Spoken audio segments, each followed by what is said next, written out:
Welcome to new TV Telugu.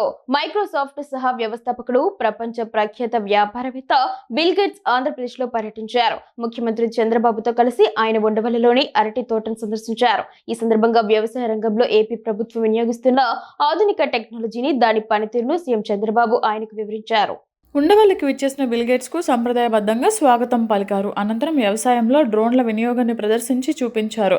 అరటి తోటలో డ్రోన్ల సహాయంతో మందులు పిచికారీ చేసే విధానాన్ని బిల్ గేట్స్ ఆసక్తిగా తిలకించారు. ఈ సందర్భంగా సీఎం చంద్రబాబు మాట్లాడుతూ, తమ రైతులు సంప్రదాయాలను గౌరవిస్తూనే టెక్నాలజీని అందిపుచ్చుకోవడంలో ముందున్నారని, ఇది తనకు ఎంతో గర్వంగా ఉందని అన్నారు. ఈ విషయాన్ని ఉండవల్లిలో మిస్టర్ గేట్స్తో పంచుకున్నాం. పంటలు, మార్కెట్ ధరలు, నేల స్వభావం ఆధారంగా కృత్రిమ మేధ ద్వారా రైతులకు ఖచ్చితమైన సలహాలు అందిస్తున్నాం. రాష్ట్రంలో ప్రకృతి వ్యవసాయాన్ని, సుస్థిర వ్యవసాయ పద్ధతులను కూడా చురుకుగా ప్రోత్సహిస్తున్నామని చంద్రబాబు వివరించారు. ఈ పర్యటనలో భాగంగా సీఎం చంద్రబాబు అక్కడి రైతులను అభినందించారు.